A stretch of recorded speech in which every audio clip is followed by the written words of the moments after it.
Green waste, plastic waste, इसके बारे में अब हम सब जगह पे सुन रहे हैं। गवर्नमेंट्स ने बहुत सारे रूल्स बनाए हैं, प्लास्टिक वेस्ट पे बंधन लगाए हैं, प्लास्टिक यूज पे बंधन लगाए हैं, लेकिन हम 10% भी रूल मानने को तैयार नहीं है, क्योंकि हमें पता ही नहीं है ये क्या है। ये ग्लोबल वार्मिंग की और एक कड़ी। प्लास्टिक तो हमारी जिंदगी में हमेशा ही रहता आया है।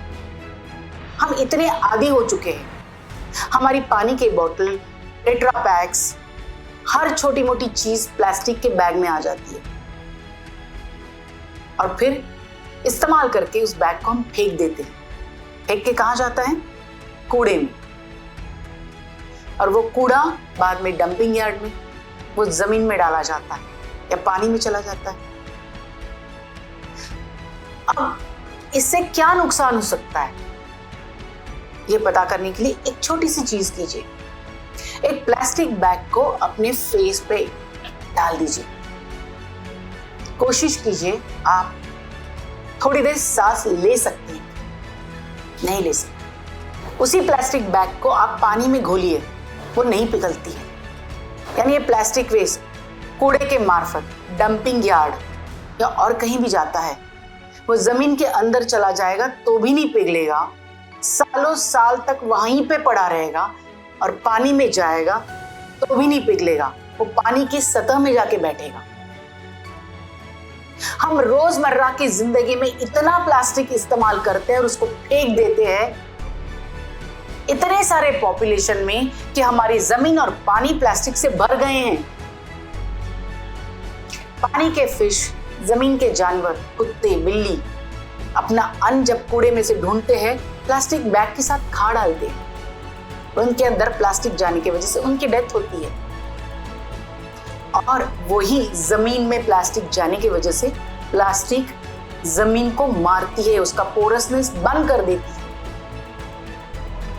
वो जमीन मरने लगती है, पानी मरने लगता है।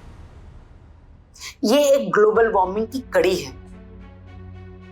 अब इसको हम कैसे रोकें? प्लास्टिक हम बंद नहीं कर सकते हैं, लेकिन रोक तो हम ही सकते हैं। गवर्नमेंट ने बहुत सारे रूल्स बनाए हैं, लेकिन उससे कुछ फर्क नहीं पड़ रहा है। रोकना तो हमें ही है, अपने घर में। कैसे?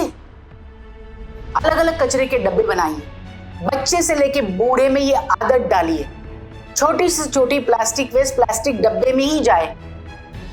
ग्रीन वेस्ट जो है, जो भी कचरा सब्जी और फ्रूट्स का आता है, वो ग्रीन डब्बे में जाए। और जो हड्डियां, कोकोनट शेल्स आते हैं जो पिघलते नहीं है, वो अलग डब्बे में जाए। टेट्रा पैक्स वगैरह अलग निकाले। बिल्डिंग में इस तरह के डब्बे बनाएं और उसी तरह से कचरा इकट्ठा करें। अब प्लास्टिक वेस्ट गवर्नमेंट अलग से ले जाती है, या बहुत सारे एनजीओज हैं, ये प्लास्टिक वेस्ट ले जाके उसमें से चीजें बनाते हैं, जरूरतमंद लोगों के लिए इनकम का सोर्स बनाते हैं। ग्रीन वेस्ट आपके बिल्डिंग के गार्डन में काम आ जाएगा। और सिर्फ ये जो भी शेल्स और हड्डियों का कचरा है वो जाएगा। अब देखिए ना, एक छोटी सी चीज से आप कितनी सारी अच्छी चीजें कर सकते हैं।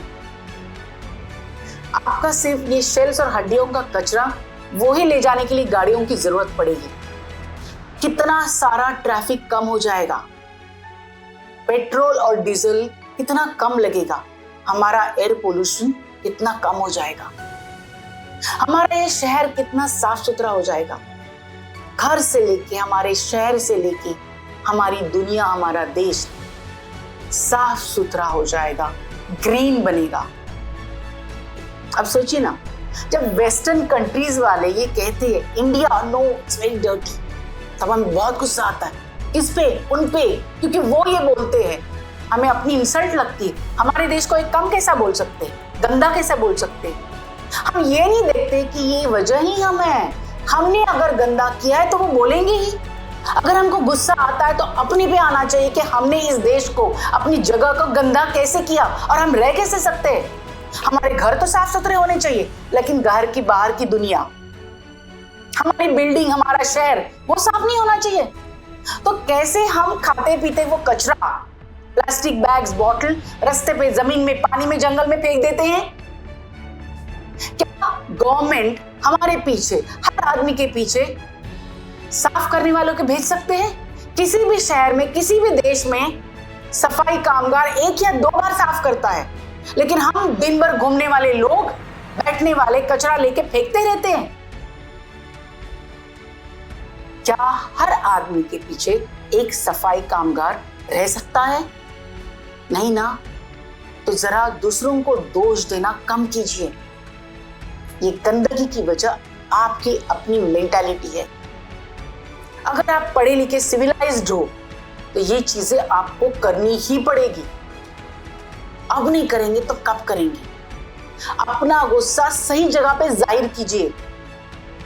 अपने मन की, घर की, अपने देश की सफाई खुद करिए। हमारे प्लास्टिक वेस्ट के लिए गवर्नमेंट ने एक अच्छा सा सॉल्यूशन निकाला है। हमारे देश में, छत्तीसगढ़ में एक अंबिकापुरी शहर है, वहाँ पे एक कैफे है।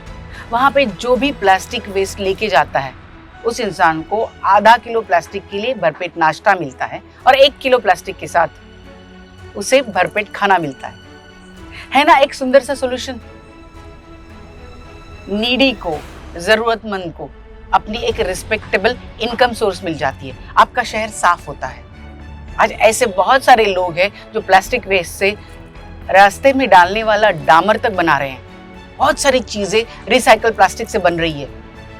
अगर हमें ये उपाय मिल गया है तो हम अब गवर्नमेंट या किसी एनजीओ का या किसी एक्टिविस्ट का इंतजार क्यों करें?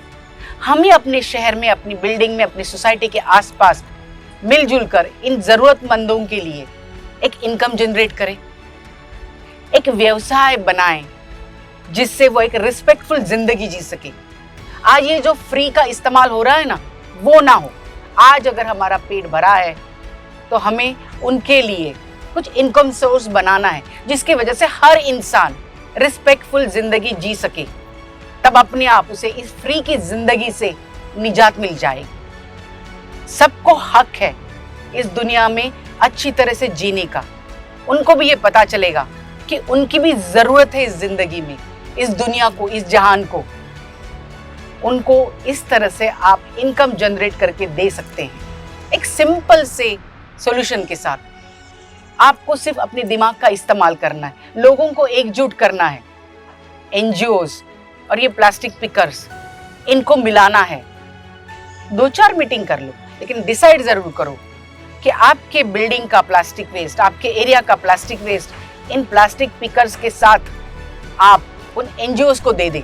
उस प्लास्टिक पिकर्स को उसके लिए अच्छे खासे पैसे मिले और ये फ्री का जो काम है वो हमेशा के लिए हम बंद कर सकते हैं।